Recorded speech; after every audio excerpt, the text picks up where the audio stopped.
Bonjour, je voudrais vous parler aujourd'hui d'un livre absolument extraordinaire que je viens de terminer. C'est le livre d'un grand ami auteur que je connais bien, qui s'appelle Wendell Utroy. C'est un nom un peu compliqué, mais si vous le cherchez sur Internet, sur Amazon, vous allez découvrir les différents livres qu'a écrit cet auteur, qui est un homme d'une très grande sensibilité, qui sait écrire. Alors, quel est ce livre aujourd'hui? Eh bien, ce livre s'appelle Mama Finger. Alors, finger, ça veut dire doigt, bien sûr, en anglais. Mama, c'est maman. Et de quoi s'agit-il? C'est un livre que j'ai trouvé absolument bouleversant. Et j'espère un jour avoir l'opportunité de faire une interview avec l'auteur, avec Wendell Utroy. C'est un livre qui se passe d'abord donc aux États-Unis, d'abord dans la Louisiane, dans les marécages de la Louisiane, dans les années 1936. Et qui va ensuite poursuivre son cheminement et emmener ses lectrices et ses lecteurs jusqu'à New York dans les années 42, et puis ensuite, après la Deuxième Guerre mondiale, jusqu'à la guerre de Corée. Donc oui, c'est un grand excursus historique. Et au départ, Mama Finger, qui est elle, eh bien, c'est une ex-esclave noire qui porte sur son corps et dans son âme des cicatrices indélébiles de ce qu'a représenté l'esclavage aux États-Unis. Donc on est après la guerre de sécession, l'esclavage a été aboli. Il a été aboli sur le papier, mais il est toujours très présent dans les esprits. Donc je n'ai certainement pas vous dévoiler l'intrigue de ce magnifique roman, qui est un roman, donc une histoire inventée, mais sans aucun doute c'est une histoire qui a déjà existé, ou sous d'autres formes, mais qui correspond absolument à la réalité. Et donc Mama Finger, cette dame qui a un âge indéfini, mais un certain âge, qui est seule, qui a beaucoup souffert, mais qui est une femme de ce qu'on appellerait une femme de pouvoir, ou une femme médecine, ou une chamane. Donc c'est une guérisseuse. Elle connaît les mystères et les secrets des plantes, elle sait faire des onguents, elle sait aider les personnes, aussi bien pour leurs problèmes physiques que pour leurs problèmes psychologiques. Et cette dame est aussi en contact avec le monde des esprits. Donc elle va à un moment prendre sous sa coupe, sous sa protection, un petit garçon de 9 ans.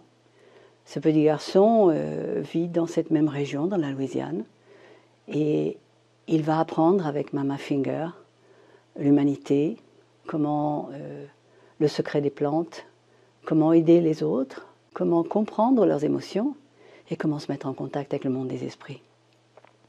Et puis bien sûr, au milieu de tout ça, il y a un drame, mais ce drame, il est lié à quoi? Il est lié au racisme, parce que l'esclavage a été aboli, mais dans les mentalités, rappelez-vous que nous sommes à l'époque où, bien sûr, les Blancs n'acceptent pas la proclamation de l'égalité entre les races, et donc les Noirs sont encore, en cette époque-là, considérés par une partie des catégories de citoyens blancs comme des êtres inférieurs.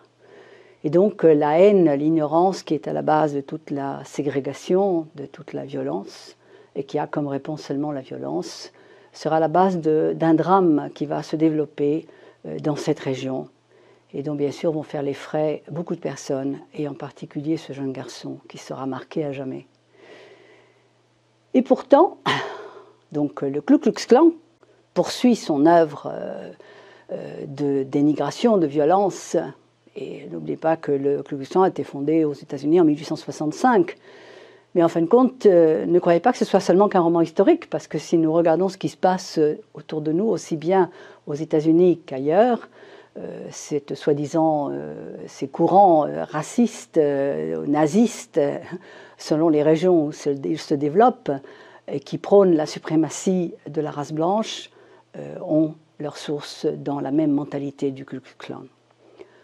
Donc le roman va se poursuivre, et toujours avec cette capacité qu'a Wendell Utroy d'une part d'écrire magnifiquement bien, d'avoir un langage extraordinaire, et en même temps d'avoir cette humanité que je trouve fabuleuse, que j'avais déjà trouvée dans ses autres romans, Vanda, La tête du lapin bleu, d'autres livres que je vous conseille également d'aller voir, d'aller lire. Et là, vous allez voir comme il n'y a jamais de pathos. Il ne tombe pas facilement dans ce fameux, dans le drame en soi ou dans l'étalement de certaines émotions négatives. Il y a des personnages qui ont une profonde humanité. Il y a une enseignante, une dame seule qui va prendre soin après de ce jeune garçon. Et puis l'amour et l'espoir ne sont jamais absents de ce roman. Et puis l'humilité également, l'humilité de personnes, ce que j'ai appelé les justes, disons pour reprendre l'expression de Dostoïevski, ces personnes qui, à un moment ou à un autre, se rendent compte qu'elles se sont trompées dans leur jugement et sont capables, avec beaucoup d'humilité, de faire machine en arrière et d'essayer de réparer les erreurs. Alors je vous recommande Mama Finger de Vendal Utroy. Pour le moment, vous le trouvez soit en version brochée ou en version Kindle. Il n'est pas encore en vente en librairie, il le sera bientôt, mais vraiment n'hésitez pas, c'est un roman que vous pouvez lire sans problème, que vous pouvez offrir, qui est également un livre très intéressant et très important aussi pour des adolescents. Voilà, je vous dis avec mon petit bras, à bientôt, au revoir pour la prochaine chronique.